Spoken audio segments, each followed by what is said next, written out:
नमस्कार। इन खबर में आपका स्वागत है। फेसबुक डिस्प्यूट को लेकर के यानी कि उस पर जो पोस्ट डाली जा रही है हेट स्पीच की, अब कहानी आगे बढ़ चली है। कांग्रेस के संगठन महासचिव है के सी वेणुगोपाल, उन्होंने मार्क जुकरबर्ग जो इसके सीईओ है उनको चिट्ठी लिखी है और बताया है कांग्रेस का इतिहास, बताया है कांग्रेस की विचारधारा, साथ में ये उलाहना भी दी है कि कई बार कंपनी को अवगत कराया गया कि ये क्या हो रहा है, लेकिन उनके पहले के पत्रों पे ध्यान नहीं दिया गया है। और पत्र में फिर आगे उन्होंने कंप्लेंट करने के बाद दो सुझाव दिए हैं। पहला सुझाव ये दिया है कि जो फेसबुक इंडिया के उच्चाधिकारी हैं यहाँ पे कर्ता धर्ता, उनके खिलाफ एक कमेटी बना करके पूछताछ होनी चाहिए, जांच होनी चाहिए।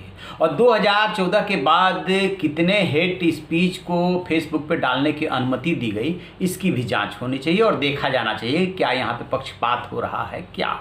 ये तो रही कांग्रेस की बात। इसके पहले का डेवलपमेंट ये है कि वॉल स्ट्रीट जर्नल ने 14 अगस्त को एक रिपोर्ट छापी थी जिसमें ये कहा था कि जो तेलंगाना के बीजेपी विधायक हैं टी राजा सिंह और 3 और लोग, उनके हेट स्पीच को फेसबुक ने नहीं हटाया और इसकी तरफ कर्मचारियों ने ध्यान दिलाया था। लेकिन जो आँखी दास है, इंडिया की लोक नीति जो बनती है उसकी डायरेक्टर है, यानी कि पब्लिक अफेयर्स और जो लोग से संबंधित, लोगों से संबंधित जो नीति बनती है उसको वो हेड करती हैं, उन्होंने अनदेखा किया।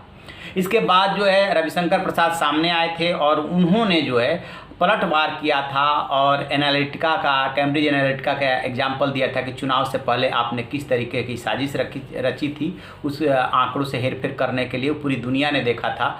आपके अपनी ही पार्टी में सुनवाई नहीं हो रही है तो आप अनाप शनाप बयानबाजी कर रहे हैं। ये तो रहा अभी तक का डेवलपमेंट और कांग्रेस ने जो आज चिट्ठी लिखी है वो।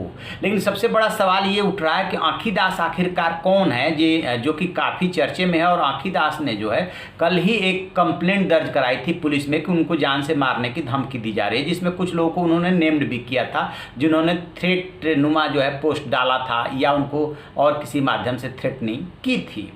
आँखी दास दरअसल पब्लिक पॉलिसी की यहाँ की फेसबुक की डायरेक्टर है। पहले ये माइक्रोसॉफ्ट से जुड़ी हुई थी और काफ़ी लंबे अरसे से अब वो फेसबुक से जुड़ी हुई है। लेकिन इससे भी अलहदा उनका एक परिचय है।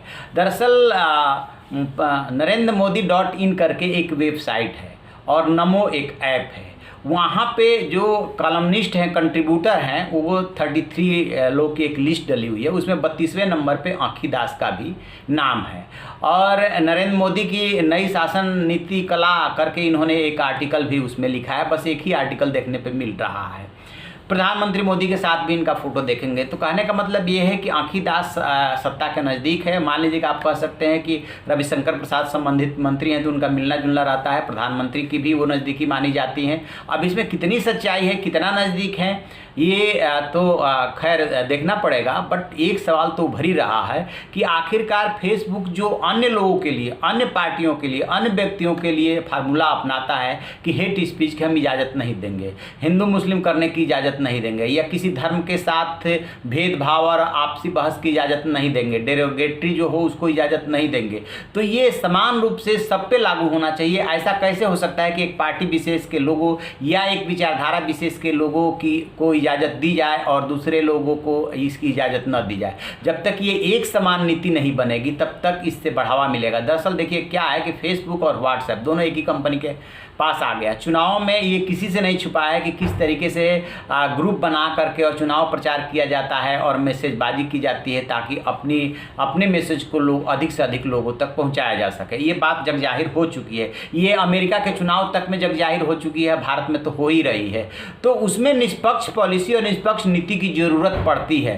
फेसबुक ऐसा दावा करता है कि उसकी पॉलिसी निष्पक्ष है, लेकिन कहाँ तक निष्पक्ष है, आँखी दास की निष्पक्षता कहाँ तक है, ये देखने वाली बात है, जिसको लेकर के कांग्रेस काफ़ी उद्वेलित है और वो चाहती है कि इसकी जांच हो। लेकिन फेसबुक को अपनी चिंता जो है वो अपने बिजनेस की है, क्योंकि इनका बहुत मोटा बिजनेस है भारत जैसे देश से, और उसी बिजनेस की चिंता करते हुए उन्होंने टी राजा सिंह की जो पोस्ट थी उसको डिलीट करने से मना किया, ऐसा कहा जा रहा है। और वो हेट स्पीच की कैटेगरी में आ रहा था तो उसको रोका जाना चाहिए था। और 3 लोगों की जो हेट स्पीच की बात हो रही थी कि उनकी भी पोस्ट को डिलीट नहीं किया गया, तो इसको लेकर के सवाल उठने स्वाभाविक स्वाभाविक है। तब देखते हैं कि ये डिस्प्यूट जो शुरू हुआ है वो जा करके कहाँ ख़त्म होता है। आँखी दास का परिचय अब लगभग सबके सामने आ रहा है।